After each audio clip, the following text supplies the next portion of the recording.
This is the Chamber Chat Podcast, the show dedicated to chamber professionals to spark ideas and to get actionable tips and strategies to better serve your members and community. Hello, Chamber Champions. Welcome to Chamber Chat Podcast. I'm your host, Brandon Burton, and it's my goal here on the podcast to introduce you to people and ideas to better help you serve your chamber members and your community. Our title sponsor for this episode is Bringing Local Back. Remember when your community could turn to a local TV station or newspaper for the latest updates and affordable ads? Those days may be fading, but the need for local connection remains. That's why we created Bringing Local Back, a game-changing platform that restores local visibility and advertising power to your community. It's more than just tech. It's about driving engagement and creating new revenue for your chamber. Ready to see the future? Visit bringinglocalback.com to schedule your demo today. This is the future of local commerce. Our guest for this episode is Heather Thompson. Heather is the new Vice President of Economy and Engagement at the Edmonton Chamber of Commerce. Before taking on this new role, Heather was the Executive Director for the Alberta School of Business Center for Cities and Communities. As part of the founding team of the center, Heather spent much of her time mentoring the next generation of business innovators while working with leaders in the business community with an emphasis on education, consulting, academic and applied research, and industry outreach. A few of her key highlights through her career include being named Edify's Top 40 Under 40 in 2023. She employed hundreds of business students who've worked with more than 3,000 organizations in the Edmonton region to build digital infrastructure to support their business. She secured $2 million in funding to support local business community recovery from their effects from the pandemic. And she works with national media networks to deliver consumer behavior research to the country. And she's working on her master's right now in behavioral economics. But Heather, I'm excited to have you with us today here on Chamber Chat Podcast. I'd love for you to take a moment to say hello to all the Chamber champions and to share something interesting about yourself so we can all get to know you better. Perfect. Something interesting. Well, thank you very much for that awesome introduction. And I'm really delighted to be here. Something interesting. Okay, well, I'll go with maybe something that's exciting in my life. I don't know if it's interesting, but I have two small children. They're 4 and 8. So, when it's just absolutely crazy these days. And something interesting. I have two really strong talents that I always want to brag about because I think that I think everyone's gonna be jealous, but I'm really good at playing blackjack. Okay. And I have this amazing sense of direction. Like I know I can read a map. I'll get myself out of somewhere. It takes very little for me to understand direction. So I feel really excited about that. And then, fun fact is that I've been to Disneyland or Disney World or Disney something adjacent 20 times. Wow. Yeah. It might come up. It might come up in our conversation. So I just kind of want to put that out there. But yeah, I live in Canada, so I'm a winter girly, especially right now as we're recording this, it is wintertime. And that's me in a nutshell. Yeah. So when my wife and I first got married, we lived about 30 minutes away from Disneyland. So her sister got us an annual pass when we got married. So we probably went about 20 times that year. And I think I've been once or twice since. Okay. So I have a question. It burned me out. Okay. That was gonna be my question. People say, well, if you had an annual pass, you'd get sick of it. And I wouldn't. I feel like I would I gotta go to Starbucks. And I would just go to the Starbucks to Disney. True or false? Did you get sick of it? So I wouldn't say I got sick of it. What it is you feel like you're obligated to go. Like you may not feel like you want to go, but you're like, I got this pass. It's going to expire in 2 months. We need to get our money's worth. So you're trying to do it, but then there's certain blackout dates for people that have passes that you can't go. So when it's convenient for you, you can't go. Right. So yeah. So there's little catches with it, but overall we enjoyed it. It was fun. The best place in the world. Yeah. Well, tell us a little bit about the Edmonton Chamber, just to give us an idea of size, staff, scope of work, budget, those kind of things you guys are involved with the work, just to kind of set the stage for our discussion. Yeah, for sure. So there's, So yeah, I've only been with the chamber for coming up on a year after come January. And the Edmonton Chamber of Commerce is the second largest in Canada. It was the largest for a little while. And when I say largest, I mean based on like membership size. Yeah. So we have about 1,900 members, which is a fairly large size. It was actually, to be honest, I was kind of surprised when I first took over this job. I thought, a chamber should be about 10% of the registered businesses within the city limits, and the city has 45,000 registered businesses, but obviously we know that number is not accurate for a variety of reasons that we can get into. But then I actually did a little bit of digging compared to like Calgary and Vancouver and like other sort of peer cities, and I'm like, oh, we do have a very large chamber. I think one of the things is that the Edmonton Chamber, which is kind of fun, is that it's the oldest organized or I guess I should say organization in the city. It's actually older than the city itself. Awesome. And I kind of think that's fun. So we really lean into that as part of the brand. Something that's unique to us right now is that we are a 99% new team. So my former business partner, Doug Griffiths, applied to be in this role. And he was successful, became the president and CEO, and he said, hey, I know you love working with businesses, and that's what I was doing at the university. And he said, I think you should come over here. And then just there was so much turnover and just like a lot of, I don't want to say the word messiness, but there was a lot that we needed to sort out. And so the team went from, when I first started, there was 4 of us. And then we went to 6 and so on and so on. And here we are 9 months later, and we are back up to 20. Which is so exciting. And these 20 people are handpicked. Usual chambers in Canada are a team of about 26, but we're going to keep it at about 20 because we reallocated the financial resources to kind of expand the scope of work of what we're asking from people. So fewer people, but probably the same amount of operating money for salaries.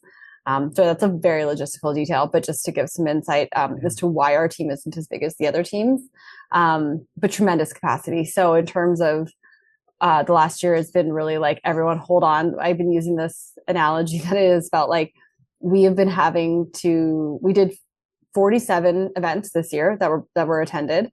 And it felt like we were hosting a party while we were renovating our kitchen.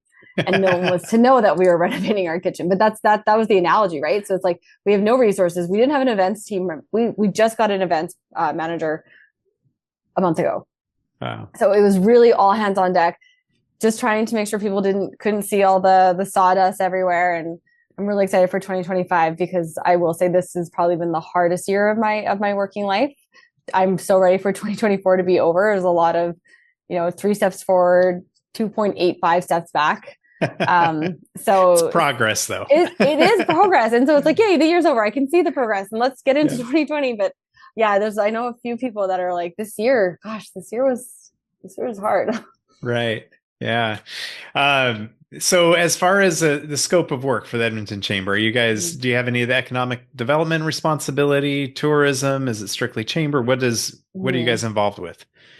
Great question. It's actually, again, another unique thing to Edmonton, in that Edmonton does not have an Edmonton Economic Development Corporation. Okay. So it used to. And then what happened was it's a subsidiary of the city of Edmonton. So what the city did was they dissolved Edmonton Economic Development and they put together 3 different entities. So they have something called Explore Edmonton, which runs really the tourism, hospitality, marketing, branding for the city. But they also are responsible for the hosting of those events, right? So they run the convention centers, they run the expo centers, and so they have a very large mandate. So that takes care of the tourism and hospitality. And then we have something called Edmonton Global, which is an organization that is funded through the region, actually. So not just the city of Edmonton, but all the surrounding municipalities. And they're supposed to go out and do foreign direct investment. And it's actually, in theory, it's a really smart idea because as a region, that's how we make money. Like collaboration is where people want to invest. And so as a region, we're really strong. As Leduc County separately, or Sturgeon County separately, and the city of Edmonton separately, like we just are so much stronger, going after those big fish when we have our whole region to promote. So that's what Edmonton Global does. And then we have Edmonton Unlimited, which is a focus on a tech and startup incubator space. So there isn't anyone formally in the space of economic development from a domestic standpoint. And tourism, not tourism, trade accelerator and promoting our businesses to the world outside of the country and outside of the province. And so that's going to be our lane. So as I was saying earlier to you, Brandon, we are in the business of creating wealth. We're in the business of being really proud that we want to create wealth here in Edmonton, and we want to advocate to all orders of government, different policies. And I'll share a policy that just came out last week that I'm like pulling my hair out with, that I'm very vocally really against. And then we also want to make sure that we're getting our businesses out to the world. And that's a key part of creating wealth and creating these connection standpoints. I want people to see that their membership with the chamber is not just a historic or grandfather thing that's part of their budget, which we have a lot of those.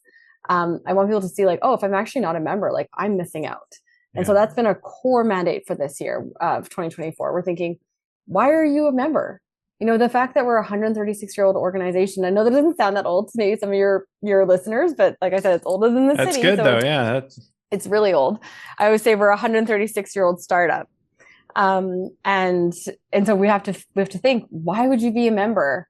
And we have a lot of chambers, you know, even in the province that are really bad, and they're just like a cost cutting and they're competing for resources. And so we have to be really, really sure that if we're going to run this chamber and we're going to ask for money from businesses, that they are like, yep, this is a great use of my investment and happy to do it. I'm not doing it because I feel obligated to do so.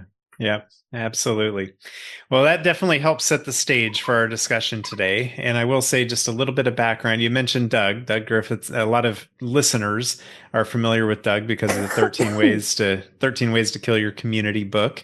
And as I had him on the podcast, it's been a couple of years now, I think, since I had him on the podcast, but he referred Heather to me to have her on the show because of her passion for helping businesses make money and in different ways that she's gone about doing that.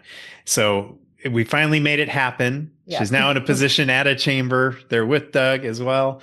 And that's what we're going to focus our conversation today on, is helping businesses make money, which I think is what every chamber should be about in one way or another. So we will dive in deep on this as soon as we get back from this quick break. Hi, I'm Joe. And I'm Rose. And we're the founders of At My Community, a mobile app that can be customized to meet the unique needs of your Chamber of Commerce. When we started At My Community, we envisioned a tool that would help communities thrive by simplifying communication and enhancing engagement. Chambers of Commerce face unique challenges, and we're here to help you tackle them. At My Community helps the Evergreen Area Chamber of Commerce to create an app that keeps tourists informed even when their office is closed. They provide 24/7 access to local business information, which helps support the local economy and community engagement. In Rocky Mountain House, we helped the Rocky Chamber create an app with dynamic itineraries and digital resources for tourists, increasing local business engagement. The app has become an essential tool for the community, promoting events and boosting visibility for local merchants. Today, we empower more than 200 chambers of commerce, campgrounds, and RV resorts to streamline communication, informing members about events, sharing business updates, and providing a digital hub for the community, all in one convenient app. When you partner with At My Community, our team works closely with you to create an app that meets your chamber's unique needs. As your community grows, our app evolves with you. We are here to ensure you engage effectively with your members and streamline your operations. Schedule a demo today at atmycommunity.com. We can't wait to meet you. Chamber leaders, I know each of you works daily to boost your local economy and take your Chamber of Commerce to the next level. But let's face it, it takes funding, and lots of it. You need to know Resource Development Group. For 3 decades, they have been the premier economic development fundraising consulting firm dedicated to helping chambers of commerce and economic development organizations like yours thrive across the United States. Their expert team specializes in crafting customized fundraising strategies that drive tangible results so you'll be able to fully implement your community advancement and economic development strategies. Imagine having a partner who strives to understand your community's unique needs, brings national best practices to bear, and has the proven experience to secure millions of dollars in funding. Resource Development Group has successfully guided countless chambers of commerce in creating vibrant, sustainable economies. With their comprehensive suite of services, from campaign planning and execution to investor engagement management to best practice studies, RDG takes the guesswork out of fundraising. You'll receive personalized support and innovative solutions that make a real impact. Don't just take my word for it. Chambers of Commerce and EDO executives nationwide have praised RDG for their dedication, professionalism, and impressive track record of raising over $2 billion for their clients. Ready to see what Resource Development Group can do for your chamber? Visit them at rdgfundraising.com to learn more. Elevate your community, strengthen your chamber, and unlock new possibilities with Resource Development Group by your side. They build organizations that build communities. All right, Heather, we're back. So as I mentioned before the break, today we're talking about helping businesses make money. And when I think of a Chamber of Commerce, that should be one of the root reasons, the whys for a chamber to be in existence is to help businesses thrive. And whether that's removing obstacles or giving them key action items or training or different ways to be able to really accelerate their business. So I'd love to dive into what your take is and maybe some strategies of how you've been able to help businesses really thrive.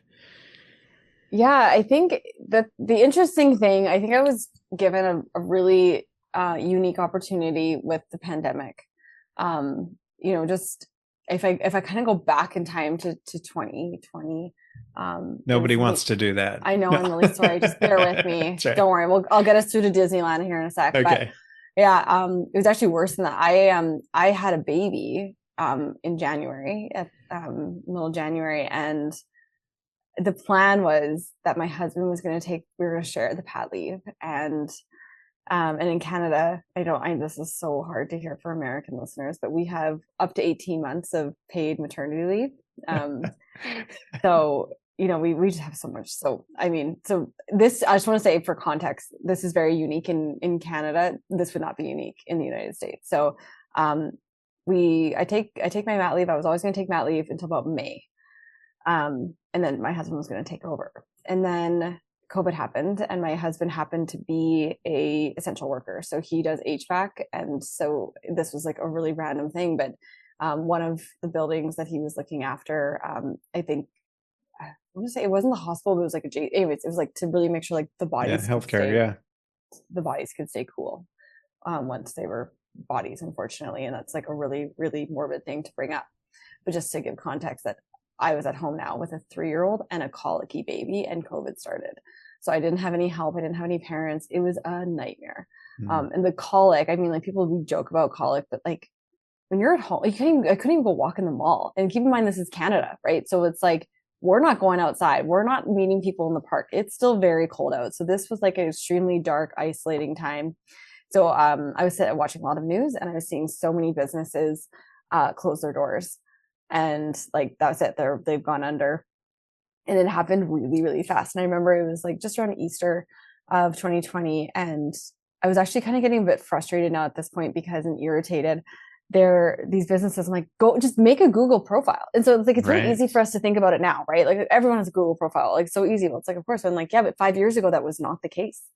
So many businesses were still operating under the assumption that like, you can find me just by walking or just by like, knowing about me through someone.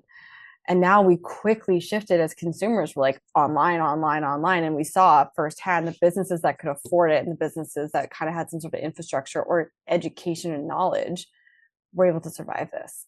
And so it was at the end of April, I just talking to my friend at the city of Edmonton, and I said, what's going on here? Like, what's the plan?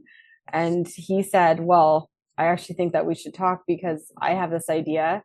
And I had a student consulting group at the University of Alberta Business School that nobody was getting any work because everything, like, as you remember, like was shut down. There was nothing happening. And I said, I can mobilize students.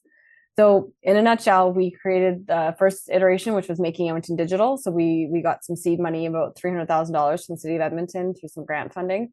and I want to be really clear about this. This is something that drives me nuts. During COVID, there was no matching grants. And I still advocate that matching grants need to be a thing in the past. There are so many other ways to ensure that businesses or people that are applying have assurance and skin in the game. There's so many other ways to do that. Matching grants take out, like we wouldn't have been able to do it if we didn't have a matching, like if we had to put up 50%. You had to match it, yeah. Yeah, because from a university's perspective, we can't use operating funding. Like there's just laws against it. So just to give an idea, there was no matching component to this. So we got the money, we paid the students, and within like 6 months, the students had worked with 800 businesses here in Edmonton to get them up online. And so we did Etsy stores, we did Google pages, we did websites, like we just, whatever we could. It was like a mass mobilization of getting students to build out this infrastructure. And it was really great to do so, to see the students now could do something with their time and make some money. And then businesses were getting up online. The province picked it up as well. And so we were able to expand it. And then it turned into closer to like $2.5 million and about 3,500 businesses by the time we were done. It actually just ended this past fall. And so it was a really cool opportunity to look at COVID and being irritated with the news. And I have this thing where I like to take my personal irritations and turn them into like my new professional project. But I have to say, I was so fortunate because I was operating in a time where the answers were yes, right? I was hitting so many low hanging fruit for the government to fund, right? I was employing youth. 70% of the people we were working with identified as some sort of minority group, and our target was a quarter. So like you could just see, like we were just like, the government was like yes, yes, yes, and we were able to provide such a larger return of investment on what the government's money was for us. So it's been really cool to see that program come from A to Z, and now we have to think, well, COVID's done. We laugh, we're like, oh yeah, of course everyone has a Google page. It's like, yeah, of course, but this notion of democratizing digital assets and digital tools and education wasn't a thing before 2020. It was expensive. Businesses didn't know how to do it. And now here we are 5 years later. It seems like it sometimes. Yeah. Oh my God. Yeah. 5 years later. And this knowledge is just this AI, like we just were able to do this so quickly. So now we have so many things that we have to do next.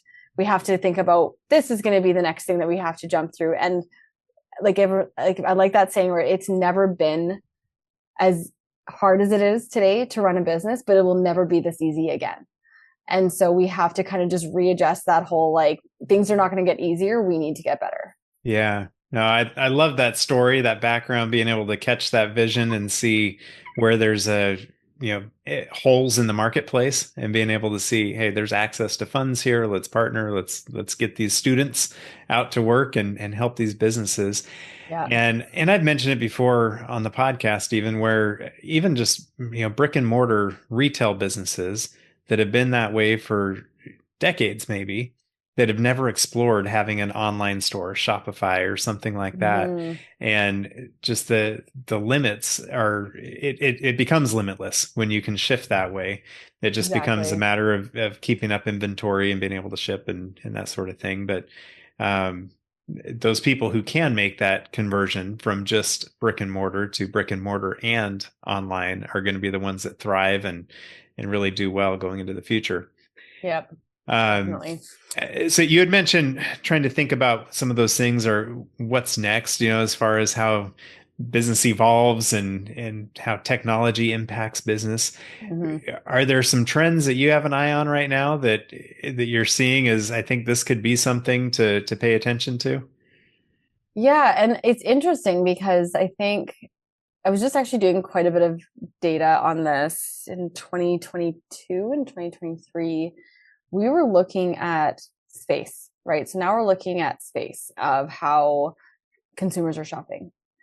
And what we're seeing for the first time, and this is like all, but like, I'm not gonna say us economists because I'm not there yet. Man, I can't wait to be, but a lot of economists and a lot of retailing academia, we're just nerding out over this point of data. It's so cool that for the first time in human history, we have more purpose-driven consumers than we do value-driven consumers. And so just to explain what that is a value-driven consumer are the people that care the most about like their dollar, right? They want that dollar to go as far as possible. They're couponing. They're about that. And then you have the purpose-driven consumer. And so these are the consumers that are their time and they want the great experience. And so what we're seeing here is this is a clear-cut demographic shift we're seeing in the marketplace from the spending power. So you have people really under the age of 45 that are the purpose-driven consumers that are taking up way more space in the marketplace. And you have the baby boomers who are the quintessential value-driven consumers that are leaving, right? They're not, and that's the other thing, like baby boomers have, which are people born between 1946 to 1964. These individuals have more wealth per person than anyone has ever had in the history of humankind. Yeah. But they're not spending the money, right? Like, you know who's spending the money? It's millennials. Yeah. Millennials. So those are people with 1981 to 1997. And so we're having, and I'm generalizing here, right? We should look at the data from Moneris or Visa or something like that, and you're going to see this. And so what's happening with that is that how we are setting up our business world, how we are providing value for the consumer is a really interesting time right now, because what worked 7 years ago isn't working today. And yes, there's the pandemic, sure, because to your point, Brandon, around, you know, brick and mortar needs to have an online, like, yes, right? We know that, but we also know that the consumer, from a data perspective, actually enjoys shopping in person. So I want to make that very clear. People have this notion of like, I can't compete with Amazon. I'm like, yes, you can. You 100% compete with Amazon, and you should. Amazon leaves a lot to be desired. But what the problem is that people are thinking, I can't compete with Amazon because I'm a distribution center. I am a Toys R Us where you just have a shelf and a product. And yeah, you will not compete with Amazon. You will go out of business. So anytime a business is kind of gearing towards come and buy something from me, I have a product, come and purchase it from me, those are the businesses that are going to die. So because of this, we need way less square footage. We don't need, 5,000 square foot retail bays. And I remember when I worked at Lululemon, we needed a lot of space because we needed a big back room to house 2 weeks worth of inventory on hand. That's not how retail works anymore. Retailers and businesses, even like, you just need less space to operate. And that's through sophisticated shipping. But now in North America, we have about 30% too much space. And if you look at malls, we're seeing this across the world. Yeah. Malls, unless they're extraordinary, they're so depressing to look at, right? They're not a value anymore. And even in Canada, where we have a winter climate, unless a mall is getting some serious investment and some serious diversification, now the land the mall sits on is what is actually valuable, not the mall itself. Yeah. And so we're seeing this really critical shift from how are we utilizing our space? Office market is no different. We just need less space, but we're also in a housing crisis. And so one of the big projects that we're going to be tackling now is how are we right-sizing our physical space to make sure that we are able to invest in residential housing, because that's such a critical, we learned this from the pandemic. If there's no residential base, the city's done. That area you're in is done from an economic standpoint. But we also need to make sure that we're building the right things, but we're also taking the things that are on the market currently, because it has worked for 40, 50, 60 years and it doesn't work anymore. We need to make sure that those spaces are being retrofitted to work for today. And this is a whole thing that we're hearing in all the provinces, who should pay for it. And so one of the things our neighbors to the south, Calgary, has done is that they created, this was before COVID. I just want to point that out. It was in 2018. They had a downtown residential investment investment incentive. So if somebody were to take over a building that was an office space, because keep in mind, this is Calgary, it's 2018, they have 50% office vacancy. They said they put 150 million that if a developer were to take a building and turn it from office to residential, they would get $75 a square foot to do that, which is, people are like, that's why are we giving tax dollars to developers? Well, I'll tell you why. Now Calgary weathered COVID better than any other Canadian city, and they're the downtown that has rebounded the fastest in North America. They had a residential population. Edmonton had 60,000 people coming downtown every day we're a government town. Yeah. Well, that's only 12,000 people who live down here. It's 12 square kilometers. We have the hardest hit downtown. And so it's just interesting, this whole notion of how we are now advocating that we're in this situation. We need to figure out housing. We need to figure out space, and we need to use tax dollars to get us out of it. And it's very controversial, but we ultimately, there's not going to be a higher return on investment than figuring out the space. Yeah, that's an interesting problem to solve and to address. I really am intrigued on the comment you made about the being purpose-driven economy more so than a value-driven economy now, and those that do value the value-driven aspects are the ones that are not spending the money necessarily. So, in a world where the Walmarts and Amazons have done so well because they offer the best value, how can a chamber business or a retail business, how can they lean more into that experiential, purpose-driven type of economy? It's a great question. And this was something we came up when we were working with businesses when I was at the university. Because it's really hard to have a business do something for 40 years and it worked for 40 years and all of a sudden it doesn't. Yeah. So I think the thing is that there's so many different ways that you can add elements of purpose and a great experience, and without it being flashy and expensive. I think one of the things that we're seeing as simple as possible is just a better customer service. And this is something I don't know if the States has this problem, but in Canada, we are having a really difficult problem with our labor force. And due to a lot of injections throughout the COVID money, the younger, like our unemployment numbers are made up a lot of newcomers to Canada because our federal immigration plan was so flawed, and Canada's actually been a test case for a lot of other countries who are like, don't do this. Like we put so much emphasis on bringing on so many new people to Canada, which is great, but there wasn't a lot of thought to it. So half of our unemployment rate federally is with newcomers to Canada. And wow. I just can't imagine being a new person coming to Canada and being kind of like sold on this like new place to live and not having a job. I would be like, and so many of them are going back. And it's such an economic and social travesty that we have to deal with. And the other half of that is young people. I shouldn't say the other half. Another large portion of the unemployment rate are young people. And what we're hearing is actually a willingness to work situation. So I'm curious to know if you guys are seeing this in the United States. Because, we are. Yeah. Yeah, it seems like when COVID hit and a lot of stimulus money went out, all of a sudden people didn't need to work. And I don't know how they made the stimulus money last for 4 years, but they apparently still don't need to work. So they still don't need to work. It's crazy. Yeah. And that's where like the customer service angle, to get back to that, that's a hard one. Customer service is something that is dwindling in terms of, something that we would even expect as consumers. But so when people are like, what can I do? I'm like, do better customer service, start there. Yeah. And that's anything from like, I know there's a pharmacy down the road and they're very sweet. They've been there forever from our house. And now they just put up a sign like, we'll deliver. I'm like, great. I'm going from Safeway. I'm coming over to you. And it's just like, they had all this extra time and they have teenage kids. And so they're like, we're going to send them out, deliver. I'm like, great. And so it's just like a very small thing that it's like, okay, that's easy. Because what we're wanting to do is people are prioritizing their time. That's what we're seeing in this modern economy. And so this isn't about convenience is going to win, right? So this is where I'm saying, like, you don't need to go to bat with Amazon. Don't worry about that. Convenience is really important for sure. But I think there's kind of a rule where you have to make it easy, you have to make it fun, or you have to make it beautiful. So go in those categories. The beautiful one, I think, is really overlooked. And this is something I get really frustrated with, because whether you're a value-driven consumer or a purpose-driven consumer, people really enjoy beautiful spaces, pretty spaces.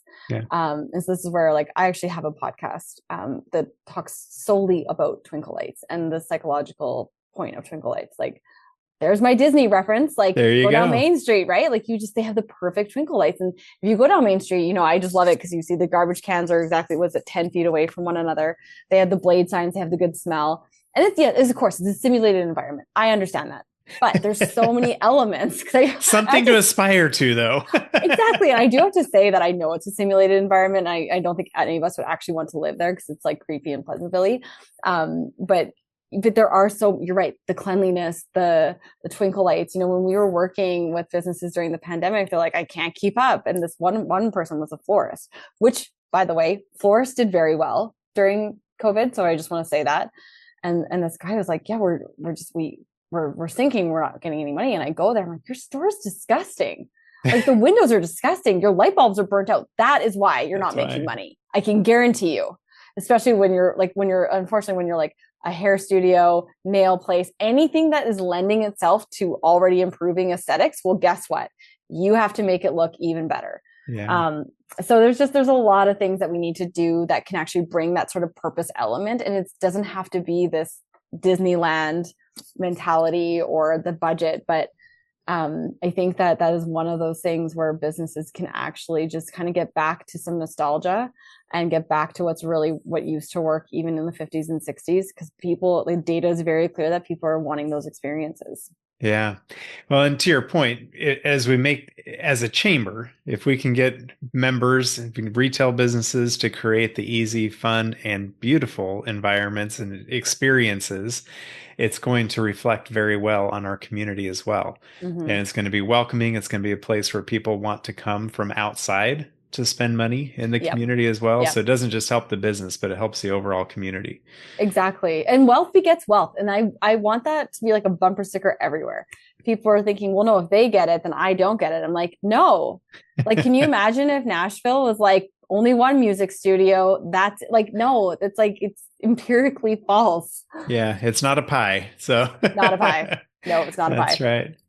Well, Heather, this has been very fun to dive into this and hear some of these ideas and research and things that you've noticed, these trends that are happening. Good things for chambers listening to kind of ponder on and to see how they can implement and make some adjustments within their community. But I wanted to ask you, as we start wrapping things up, for the chamber listening who's wanting to take their organization up to the next level, what kind of tip or action item might you share with them trying to accomplish that goal? That's a very, very good question. I think depending on your community gaps, one of the good things in a challenge about being a chamber of commerce is the umbrella of value is very large. And so that's kind of what we had to figure out here is like, we can't be everything for everyone and we can't do everything. So what are we going to do that's really impactful and kind of ignore the rest? And so I would say figure out what's not being done in the ecosystem and then go and fill that gap. And thankfully in our case, it was advocacy. We don't get a penny from the government, so we can be the advocate that the business community needs us to be. So we can talk about, just to give you the example I was kind of alluding to, federally, they're removing GST for 2 months starting tomorrow. Okay. Over the holidays, this podcast is being done, at the end of 2024. And yeah, they're removing GST for 2 months. And this is absolutely awful. It's the worst thing we can do for the economy. Business community hates it. So it's kind of fun because it's such a layup for us to be such a stark advocate that this is so bad. But that's the space we're really leaning into. And so if we're looking at how are you going to be successful, pick something and do it really well, whether I know a chamber of commerce just to the south of us, they're a massive regional chamber of commerce, which I also recommend, by the way. If you're struggling for resources, amalgamate. I know someone has to fall on a sword, but just do it. But they are so great at networking. They are the hottest ticket in town. They are the ones that are come to this event. We've got you. You got to learn this. So their big thing is education and networking and growing your business through other people. So yeah, we do lots of partnerships, and that's the thing. I don't need to do that because they're doing it. Yeah. And so that's the thing where it's just figure out what you need to do. Yeah. I like that. Find the gaps and lean into them and own them. Yeah. Yeah. And then ask for money. Yeah. I love it. I love that idea. I know, it's so easy. Once you have a good idea, it's always people are well, let's ask for money. I'm no, what do you bake the good idea first, then you can find funding. Funding's actually quite easy. I'll say in Canada. When you have a purpose. For the most part, when you have a purpose. And if they could get rid of matching grants. Yeah, that too. Well, Heather, as we look to the future of chambers, how do you see the future of chambers of commerce and their purpose going forward? Oh, this is tough. If you'd have asked me this like 2 years ago, I'd be like, chambers probably aren't long for this world. And I still feel like that from a risk standpoint, because there are so many member-based organizations. Right. It feels like I turn around and there's another one and there's another one. It's like, well, I'm a member of the Urban Development Institute. No, I'm a member of the Edmonton Construction Association, and they're all money-based memberships. And that's the other thing that's really tricky. And so I think that's one of the biggest risks that we have is like, how are we competing with them, making sure that our membership is the best membership. And I think we have some ground to make up for that, certainly. And so I think as long as we can do that and actually be, what the business community needs us, and at the end of the day, producing results that are getting more money in the region, then I think we're good. And the other thing I would say is we have such an active, membership and board. And I think that's one of those things where it's like kind of that fear of missing out being part of a club, with there's so many different member orgs. Like I honestly can make like a Disney Moms in Edmonton association, right? Like there's there's no nothing to stop them. you. Yeah. There's nothing to stop them. In fact, I think I might. But it's a great idea. No. Yes, exactly. But like with the internet and even like podcast, like anyone can do it. And so I think that's one of the things that I'm like quite nervous about is like, how are people choosing us? How are we the number one stop, and how are we worth the money? Yeah. Yep. Goes back to finding those gaps in the community and owning them and standing apart, showing the value. Exactly. Well, Heather, this has been a great conversation, and I really appreciate you spending time with us today. I wanted to give you an opportunity to share any contact information for listeners who might want to reach out and learn more about your approaches and how you guys are doing things there in Edmonton. What would be the best way for them to reach out and connect? My email is actually probably the best. So it's Heather. No, it's not that. I should probably know it. I've been here for 10 months. I should know my own email address.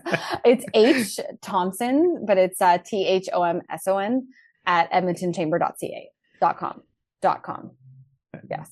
H Thompson at Edmonton I can double check it for you. It's .com. It's okay, .com. Yeah. We'll get it in the show notes either way. So we'll make it easy for people to find and be able to reach out to you. But Heather, I just want to thank you again for spending time with us. This has been fun. It's insightful and really forward leaning as we look at these types of experiences people are looking for as they interact with the retail businesses in our communities, and really seeing where those needs are to be able to help businesses make money, to prove the value of the chamber, but having our communities thrive as well. So I really appreciate you spending these few moments with us and sharing these insights.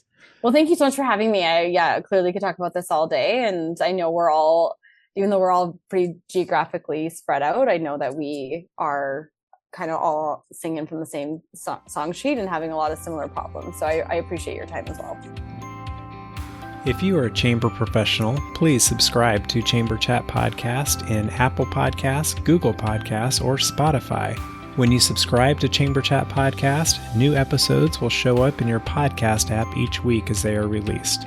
If you're finding value in this podcast, please leave us a rating and a review in iTunes. But most importantly, please share Chamber Chat Podcast with your colleagues that are in the industry.